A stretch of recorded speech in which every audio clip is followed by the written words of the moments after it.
Yes, yes, I will do that. Sure. Do you have my screen now? We have your screen, yeah. Okay, good. Now. So, And you can see. okay, good. Better. Yeah. Yeah. So, first of all, thank you for your invitation. So, as Faiza said, I started my PhD back to 2020 at the peak of the COVID time, where I had to travel to Brazil to work on AGNs. So actually, my program was joined with European Southern Observatory in Garching, and my main supervisor was Paola Andrani. She was the head of the faculty for science, and she was also at some time head of the operations for ALMA. So the goal of my work was to study a sample of AGNs in nearby universe, and through my presentation, I try to explain you at the last 4 years what I've done. We had some publications, and there are some, I guess, some nice results which are still ongoing. Today, I will give you an overview about AGNs, the feeding and feedback mechanism on topic.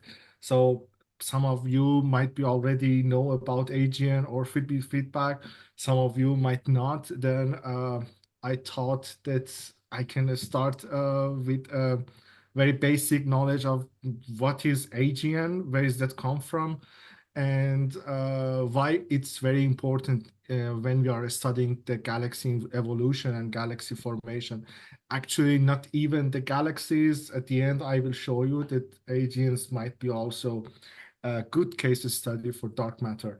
But today, I'll try to explain to you this a part of this feeding and feedback mechanism. So, as I said, the base part of the work was related to ALMA telescope, where we can see the cold molecular gas, especially the carbon monoxide, CO molecules. And in the continue, I can show you why this type of the molecule is very important and interesting for studying the galaxy's structure. The samples that I've been working with calls TWIST, 12 micron sample of the galaxies. And I had a first case study which was recently published in November at ANA called NGC 4593. It was a starting point of the work. We did a lot of work on that galaxy, and based on what we done on that galaxy, we went through the other 41 galaxies. So the whole sample was 42 galaxies. At the end, I will show you the recent results that we got from our pipelines that is still the research is ongoing, but we hope that we can submit the results soon after my defense. So I will start with some of you might know Kant is a philosopher. At some point, he imagined our universe is an island of universes. And so that's exactly what he said. In the cosmic ballet, the galaxy stands far from the isolated universe. So why I choose this word? Because the galaxies are very big structure, so they are not comparable to the other compact objects like the stars, planets, or the other things. So it means that you have a vast of different elements and key players here, starting at very center of the galaxy, which is usually a black hole or supermassive black hole, and how much you get further from that black hole and go to the arms of the galaxy. There are different players like orchestra, like opera, that you have different instruments, different voices, different frequencies that are coming. And all of this together gives you this ballet, or give you this opera. So you cannot listen to a single violin or cello via listening to a full opera or just watching a dance. So you cannot feel the whole opera. So at the end, when you want to understand how the galaxy evolved or formatted, you have to go through all of these different places that are playing in the galaxy environment. So with that, I'll start on this, on my work. So uh, the the aim of this work was to study active galactic nuclei and AGN activity evolutions with their host galaxy uh, only on the nearby universe. The nearby universe, it's very close in the cosmic scales, maximum zero redshift about 0.02. So why? Because we can have a high resolution results. We can have a very detailed observation in different wavelengths. In the later, I will show you and I will let you know that why these are very important and what's the benefit of having a nearby universe sample. Then the core of the work, as I said earlier, is transitions of the molecules for CO21. So means that at the orbital level of 2 to 1, which can be detected by ALMA. And we have a very high resolution set of the data for these 42 galaxies in the nearby, which all of them are AGNs. And then in the continue, we have the multi-wavelength studies of this work. So next to the millimeter and submillimeter, which is the carbon monoxide, we have the other key players, as I said, to complete our orchestra. And then with data analysis and data science cycles, we are going through these studies to understand, okay, how the feeding feedback and the outflows impacting and evolving with the host galaxy. So you might be a bit confused. What are these words? What are the meaning of them? So I will start with this, but before that, again, as a first, so the motivation and the inspiration of this work is that if you can imagine that we are facing a very big system, a very chaotic, we don't know a lot about it. And by today, there are many simulations, many models that are coming to the play, and we have lack of the data. So later I will let you know again why we don't have too much data. So we just recently have the 2 cycles of James Webb. So it's not a big surprise. So with help of James Webb, we could a little bit understand more about the galaxies and AGNs. But the point is that until today, our simulations and our thoughts, so the theoretical physicists, are not fitting with our results and observations that we have. So means that the mechanism that AGNs does are not really those that we thought before. So again, the idea of the work is that, okay, with ALMA, which has a very high resolution in those regions of the gigahertz, 230 gigahertz, where we can detect by very detailed carbon monoxide, we could map the kinematics and the behavior of the molecular gas inside. And from that, we can understand maybe the effect of the AGN. So let me start then from the first part. So we talk a lot about the AGN, but what is AGN? All of the we think all of the galaxies have a black hole at their center. Some of them they have the single black hole. Some of them we think that they have a binary of the black holes. But some of these black holes are very massive. So in terms of more than 10 to the power of 6 solar mass or even more.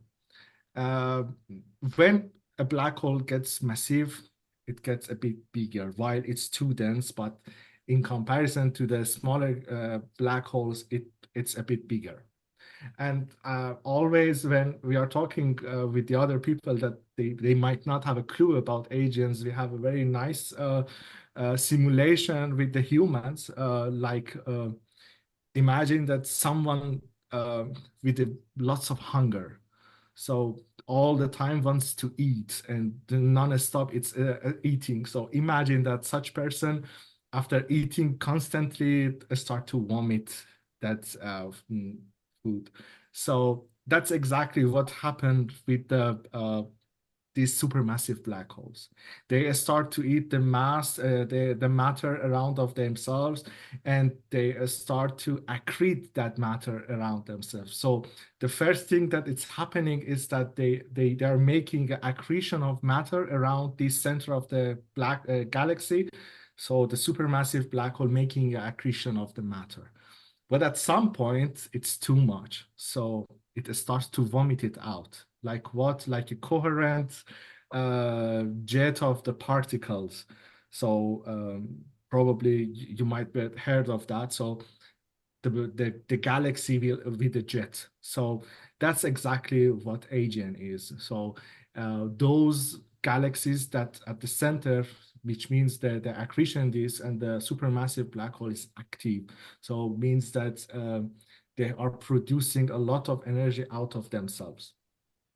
But this, you can imagine that it's releasing a lot of energy out of themselves. So sometimes with the coherence of the jet, sometimes with the radio, sometimes with just with a lot of mass out and steaming the gas out.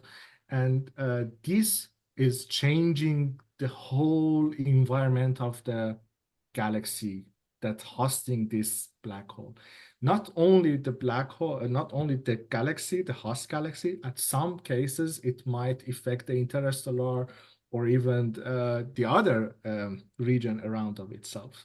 So that's exactly what AGN is. So for your information, I can let you tell you now that starting from center of the galaxy until end of the galaxy, which we have the arms or the spirals, always the galaxies have emission and have some interactions in different wavelengths. So you can expect that in the whole electromagnetic wave band, in the whole Maxwell band, galaxies are have something to observe. But speaking of AGNs, everything is shifted up. Everything is more intense. Everything is with more intensity. So you can better look at the optical. So whatever you see is more brighter. And the best example of them are the quasars. So quasars are the high, very distant galaxies, which they are AGNs. That's why we can see them, because they have a very strong active galactic nuclei. And by today, the most brightest objects are the quasars in our universe, which are these AGNs. So in terms of the, speaking of the physics behind, so we know that we have the Eddington limit for the luminosity and the brightness. And usually we have some of the AGN activities close to the Eddington limit. So we can expect something like that about that. So now here we can simply think that if we start to look at the galaxies, starting from the very high energy until the very low energy, like the radio wavelengths, so X-ray to radio, we can see better galaxies. And if we are looking at the nearby universe, we have a lot of things to see, much easier. So that's only about what was the AGN. For your information, as I said, we have the quasars, we have the Seyfert or Seyfert galaxies. They have one or two types. The first type uh, they are more active. They have more narrow emission lines, but the Zephyr-2, they have a broader emission lines. And so usually in the IR emissions, they have a broader IR region. The reason of that, I can later tell you that, but it's about the dust that's playing there. It's somehow the dust of the galaxy obscuring this jet of the galaxy, and it doesn't allow to the rest of galaxy be excited like the more central part. Also blazars and radio galaxies, the liners, they are all different types of the AGNs. So these are just some images of the famous AGNs. You might see the Cygnus one, the M87. So it's one of the nicest. So the Sombrero galaxy, actually, it's a liner galaxy. We have a lot of galaxies that they have this active galactic nuclei, and actually having a AGN inside, it allows also the other part of the galaxy studies that they can see things better, more brighter. I just wanted to show you here just difference between the type of the galaxy. So starting from the left, if imagine a normal galaxy like our Milky Way, so the luminosity of the galaxy, it's about less than 10 to the power of 4. But when we go to the quasar, it's 10 to the power of 14. And so you can see that it's a big difference of the brightness of them. And when you look at the mass of the black hole, so we have 10 to the power of 6 for our black hole at our center of our galaxy, and then the radio galaxy, which are the less luminous galaxies and AGNs, they have about 10 to power of maximum 8 solar mass. But when we go to blazars or quasars, they have really supermassive black holes. So very naively, you can say that, okay, how much the black hole is heavier, you could have a strong luminosity. So this is just a naive expectation, which is not that far. So you can see that also the emissions in different regions of the electromagnetic wave.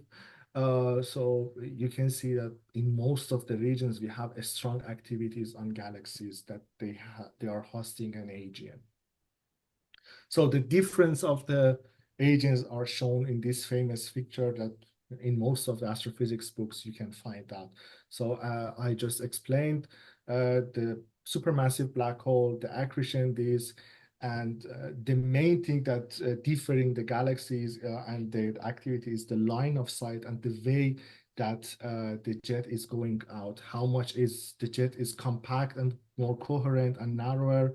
You could expect a more stronger jet like the blazar and quasar, and how much the activity is weaker. So you will have a broader emission and jet out, and means that so the activity is less in that case until we go to the radio galaxies that we can hear the AGN activity only on the radio.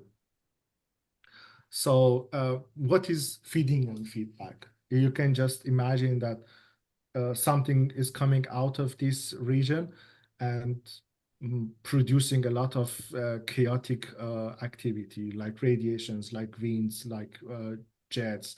So all of these things means that it's heating or pushing the gas or all the interstellar that we have inside the galaxy and close to the center of the galaxy. This can lead to some activities. I'm not going to that detail, but one of the key players that we have in the galaxy evolution is the star formation rate. So it's a very famous parameter that people work when we are studying the galaxies. Means that the rate of producing stars inside the galaxies. It has been seen, sorry, I didn't put here the plot, but there are very studies that at some point galaxies start to quenching, means that they don't produce more stars, or the rate of a star formation, it goes down, leading to be quenching. And uh, the galaxies that have AGNs and have this feeding and feedback, it has been shown that they are a kind of a key player, like a switch for owning and switch on or switch off the star formation inside the galaxies. So until today, there are very strong papers in Nature that's showing that agents feeding and feedback are responsible for quenching of the galaxy, but also there are some oppositions that shows that, oh no, actually agent feedback, it's pushing and triggering the star formation. So as a star formation rate, it's one of the main parameters that we should study when we are going to study the galaxy evolution and formation. So one could think that, okay, if we want to understand why the galaxy suddenly stops to produce more stars, or they start to produce more, the all answer are inside this feeding and feedback. So as I said earlier, we have different parts in galaxies. I'm not going through the quasar or different types of the AGN feeding and feedback. I would like to focus on some parts that it's more related. Just before that, I would like to introduce you the fact that why we need the ALMA for this work. So how much we are getting further from the center of the galaxy, the temperature goes down. It's probably obvious for you. And at some point, we have a gas around the galaxy, which is, we call it cold, but in cosmic scale, it's cold. Most of this gas are affected by the galaxy dynamic. So on the other hand, we know that most of the universe is our baryonic matter is with the hydrogen molecule, and one of the best tracers of the hydrogen molecule in our universe is carbon monoxide. So that's why maybe that's why one of the reasons that people built the ALMA was that one of the objectives was that to observe the carbon monoxide. So when we are observing carbon monoxide, we can very nicely trace the kinematics of the galaxies. And we know that with that distance, we are a bit far from that chaotic region of the center and accretion disk, and we can easily see the whole galaxy activity. So if an agent appearing inside the galaxy, it might affect the rotation of the galaxy, the kinematics of the galaxy. So in the continue, I will show you how this would affect our cases. So just for your information, the cold molecular gas which I'm talking about is less than 10 to the power of 4 Kelvin. So it's a mixture of dust and neutral atomic and the other stuff. So my focus today is only on the carbon monoxide, and let's go through this. Of course, these effects, how we see the effect or feeding and feedback here, there is a fact, call it outflow. So imagine that there is a gas rotating around the galaxy due to the gravity, and suddenly something coming out of the center. So it's pushing everything out.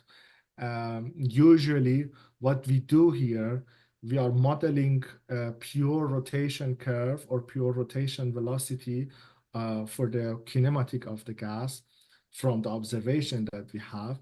And then by subtracting the model from the observation, what is left for us, it can be caused by such outflows or non-circular motion or such activities. And then we will see how we can detect the effect of the AGN here. So I think I already talked about the carbon monoxide and importance of the ALMA, but how to detect this? So one already I said, with ALMA, we have a very sensitivity, high sensitivity to carbon monoxide. So means that we can see the galaxy in details, not only by frequency, also by the line of sight. So that's a very nice tool that we have today, and we are creating a map of the carbon monoxide. So very simple how things works here. Later I can show you. Probably I will try to show you an example of just a second. I want to show you how we see the galaxy. I think it's nice to have that.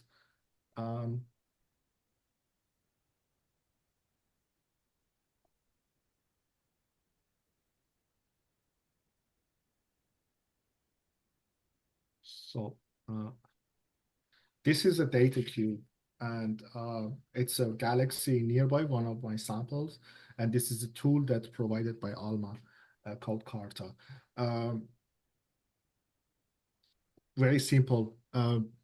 If a gas around of the galaxy is rotating by a velocity about in respect to or relative to the center, 400 kilometer, 200 kilometer per second, you can imagine if the emission of the carbon monoxide is about 200 gigahertz, 230 gigahertz, due to the rotation, you could have a Doppler effect. And if we have a data cube, or if we have a box of observation from 229 or 228 until 232, we can see different carbon monoxide with different velocities from the by a radius from the center of the galaxy. And with that, we can create the whole activity of the galaxy. So at here, you can see that the rest frame frequency is 228, and we just starting with the minus 1,000 kilometer per second. And if I start to increase the frequency, you can see that here the frequency is also increasing. We can see the activity. So this is one of the bands of the ALMA. And at some point,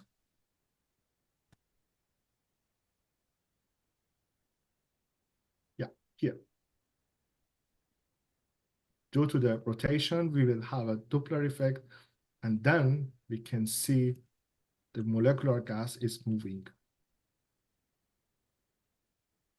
And that's how we see the molecular gas inside the galaxy. So one thing here is that, okay, by combining all of these images and at different velocities, we can have a whole picture. Later I show you one example, and we call them the map of the carbon monoxide. So with that, we start to model and study the kinematics. So as I said, we make kinematic models, rotation on the galaxy, and subtracting from this pure observation, then what is left over, it's interesting for us, at least for my case study, because I'm going to look for activities that are not due to the gravity or other effects like outflows that coming from the agents. So let's start on my sample. The whole samples, we have a very famous paper by Roche et al. And Matthew Malcolm. They are greatest people in the study of the AGNs. The paper called 12 micron of the galaxy samples, and I think it was 900 galaxy. Then there was another study by observation, but IRAS reduced to 893 galaxies, and now 145 of them are agents. Out of these 145, 22 Seyfert galaxy, and we have selected here, plus some liner galaxies. At the end, totally, I have 41 galaxies. So some of them are type 1, some of them are type 2, and some of them are liner galaxies. So with that, for all of them, we have a very high resolution, and the mosaic map, like the observation that I showed you earlier, we collected them until end of 2021. So the whole work was starting somewhere around 2017. The work that I've done for sure was a part cleaning of the whole, all of this observation, preparing them, and then collecting the other part of the other observations, because for example, if you want to know about the accretion disk, if you want to know about the jet, so you need more high energy, like the X-rays, like the other observation, like the UV. If you want to know about the dust, you need the IR observation. If you want to know about the ionized gas, then you need the optical observation. So with all of that and having the ALMA, then we will have a full picture of the galaxy. And then I can start now on my recent paper, NGC 4593. So at this figure, actually, this is the total map, the integrated map that we have from the data cube of the ALMA. This is the whole galaxy captured by Hubble, 2006. And this observation was done at 2019 by ALMA. It's a Seyfert 1 galaxy 4593, and it's a face-on galaxy. You can see that. It has a nice activity. So we started on this galaxy. At first, we thought that might be an easy one, but at the end, it appears that we had also other effects on the galaxy. I can start now. This is the maps that I was talking about.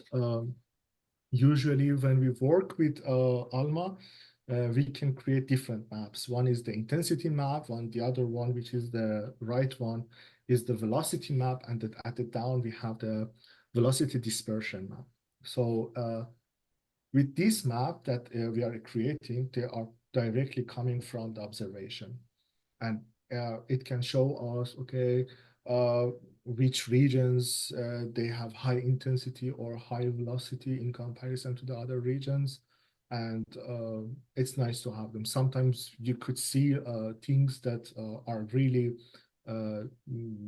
obvious that might not be due to the rotation. Then with packages and with the models, we start to fit a model that can translate and can explain the kinematics of the rotation of the galaxy on the data. So always at the first row, we have the main data. At the middle, we have the model that explains the kinematic, and down, we have also another type of the modeling. So usually we could do 2 different normalizations for different aspects, but that could also help us to understand better the environment. So one of the tools usually we use called Barolo, it's a package that can do all of this stuff for us. So what Barolo do is that find the center of the galaxy, we have the position angle, we have the inclination of the galaxy, and the other thing. So we have a systematic velocity that it's due to the redshift. With that, we have the data, we have a model, and then we have a residual. And what is interesting for me, for sure, is the residual. And then on the residual, we are looking for signs of possible outflows. So what is outflow? As I said, it's something that's caused by AGN activity on the host galaxy, something that make a ring, make a shock on the molecular gas. With these maps, also we can produce a position velocity diagram from the two view of the galaxy, from the edge and narrow of the galaxy. And we can see that, so the contours are the model, and the black contours are the real data. So what is not following from the rotation, it can be affected by something else. And what is something else here for such galaxy? It's mainly due to the AGN that we have. So somehow the AGN is pushing and making another motions that can push the gas out and out of this rotation. So it's distributing the pure rotation that we expect for a galaxy that only caused by a gravity. And then we can study these leftovers and these residuals that we have on our galaxy and compare them. We can calculate the mass of this residual, while we can, with this modeling, we can calculate the mass of black hole, the mass of carbon monoxide, and from the carbon monoxide, we can estimate the mass of the molecular, the hydrogen molecule. So these are the famous rotation curve for the galaxy that we have. It's a bit short because it's only the data. We don't smooth it. We have the velocity dispersion, the surface density, the inclination, the position angle, and the radial velocity. About this radial velocity, I can show you also here. It's actually one of our recent works. So how we think that something is not due to the gravity. So what is the reason of what we see from the gravity is the pure rotation curve, is the, sorry, just a second. Yeah, here. If we see, we could expect the famous rotation curve because of the gravity. When we model and what is left over, we can see another velocity, which we call it the radial velocity here. And we believe that this radial velocity can explain us the velocity that the outflow of the gas is appearing there. So for whole of my sample, I could plot and I could find out the radial velocity.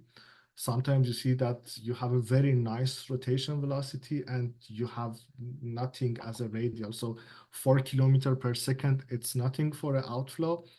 But in some cases, you can see something is happening. In the parentheses, I can say that this deformation from the pure rotation is not always by the AGN. Sometimes the geometry also changes our evolution. Sometimes the spirals of the galaxy or twisting this molecular gas or toward, so it's not always the AGN. So we should be careful about them. But in some cases, like the galaxy that I was showing to you, or like, I think I have another nice one, like this one. And you see 2992. Actually, recently also people saw this outflow on the James Webb and with Muse, also with ALMA. You see, at some point you have 50 kilometers left over. And also on the surface density and dispersion, we can see that there is a big shock on the environment of the galaxy. And also, if we go to the map of the galaxy, we can see that. So sometimes, like this one, I think it's 613. Yeah, you have like 85 kilometer per second leftover or outflow. We had a galaxy which had like 250 kilometer outflow velocity. So that's how we hunt the outflow from the kinematics. As I said, there are studies that with the luminosity of the carbon monoxide, we can calculate the molecular mass. So there are relations, there are conversion factors that still with a lot of errors, but we can estimate the molecular mass of the galaxies. From this also, we can estimate the supermassive black hole mass also. So the mass of black hole, the mass of molecular mass can be calculated with ALMA data only. And with all of that, so means that with knowing the region of the outflow, we can also calculate the outflow mass and also the outflow mass rate, which is a very nice parameter to have. Next to the ALMA work, which it's only these 2 points, as I said, I have also the other data points and photometrical points for my galaxies, starting from the high energy X-rays, UV, then the optical bands, the UV bands, the IR bands, and all of that. One of the nicest tools or softwares that we have, it's SIGAL. We can fit the spectral energy distribution, SED. It's very important tool to understand the evolution of the galaxies. So with that, we can calculate the blackbody radiation of the dust, the AGN, the stellar attenuation, and all other things, the final spectra of the galaxy that we expect. With those values also, we can extract the values like a star formation rate, the stellar mass, the stellar gas, all of that. So it's a very nice tool to have. And for all of our samples, we have these results. And today, at the end, for that galaxy, we found a molecular gas about 10 to the power of 8 solar mass. Also, we found 6.89 logarithmic scale, means that 10 to the power of probably 7. Khashayar, sorry to interrupt you. I just wanted to tell you that you have almost 9 minutes. That's good because Okay. I'm just going to a statistical result Awesome. of the whole sample. Yeah. And these things. So because of the time, I can go. So we expected outflow about 0.5 to 2.5 in the power of 10 to the 7 solar mass for the possible outflow that we expect for the galaxy. So after I did this work for that engine, NGC 4593, I continued my work on the rest of the galaxies. Same methodology, extracting everything. And now, for example, I have the solar mass extracted from the spectral energy distribution that we got versus the star formation rate. So we can see such relationship. There is a very famous relation for this relationship introduced by ALBAS at 2011 for galaxies at redshift almost 0. And we can see that how my samples is behaving between the stellar mass and the star formation rate.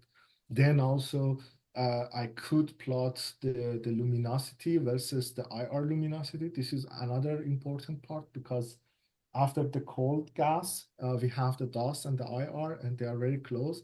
And by today, we know that the AGN is affecting the IR. So it's exciting, and it's heating the IR and pushing up the whole IR up. So studying the luminosity of the carbon monoxide with IR also can help us a lot. For all the samples, we calculated the black hole mass, the molecular mass, and all of these. We found the new relationships for the carbon monoxide luminosity and the IR luminosity. Then we calculated all of the outflow mass rates for all of the at least 26 galaxies. I found that they have outflows out of the 41 galaxies. At the end, this is the newest results that we have. We could plot the outflow rate, the outflow mass rate versus many parameters like the black hole mass, like the AGN luminosity, like the star formation rate, like the black hole mass. And we can see that in some cases, we could see things to explain like whether the outflow is it has a correlation, for example, with the star formation rate. If outflow, it has a correlation with black hole mass. I can tell you that by today, we don't know yet how much the black hole mass and the black hole itself is affecting the outflow and the AGN feedback, because the black hole mass and the gravity that we have, it's just affecting directly until maximum 1 kiloparsec out of the center. And when we get further from the center, there are other key players like the halo of the dark matter, like the geometry, different things. A lot of things is happening that we don't know yet. But it's a study is still going, and we are aiming to extract more parameters with these outflow rates, because we spend a lot of time to really extract the real radial velocity that I showed you earlier as something we expect that coming from the outflow, not only some artifacts or interactions of the other things that we don't know. With that, I think I'm at the end. Sorry, it was very quick. Also, the molecular gas depletion time, it's another parameter, so that we can calculate here.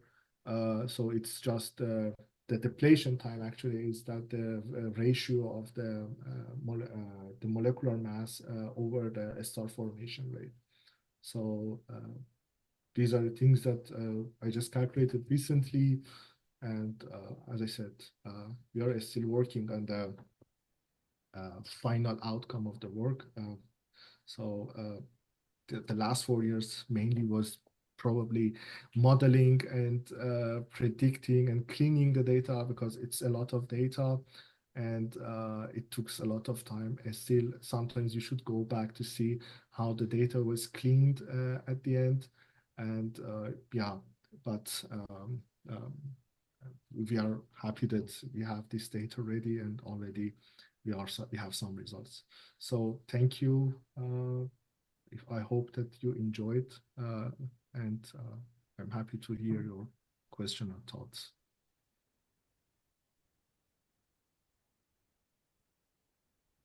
Thank you, Khashayar. We have less than 10 minutes for questions, answers, feedback, comments, and everything. Okay. Okay, go ahead. Archana. Really nice talking to you. I just had a quick question on how do you calculate the outflow velocities? So just to make sure, is the radial velocity what you call the outflow velocity? This is a good question. So as I said, it's not only looking at the radial velocity. We also compare the region that the distance that we see that the bump of the radial velocity. Then we go to the map of the galaxy, the molecular gas, and we see on the residual map whether we see something as a high intensity on the velocity map. So it's a combination of both. It's not something directly, but that's all we have at this moment, because you know it's dealing with residuals and leftovers. Okay, I'm just curious because you had a lot of bump, like like very extended. Like, so how do you distinguish between like AGN-driven outflows and probably like stellar-driven outflows at large distance? Yeah, as I said, this is one of the ways. The other way is that if you go to the other wavelengths, because for example, if you have the Muse data, which is similar to the ALMA data, but for the optical region, and you have the ionized gas, if you have such an outflow, you could see the same effect there. You could see the same effect in the, so the combination or overlaying the different wavelengths, the map of the you have, overlaying the figures that you have could help you to see, oh, the jet is coming out from, for example, from north to east. Then you have this activity. So it's a combination and correlation, or making these synergies on the data to at the end that, okay, you conclude that, okay, this is really something. We had a case like 180 kilometers, and on the residual map you could see that already. I don't know if I have it already. I can show you quickly. Just a second. Let me check.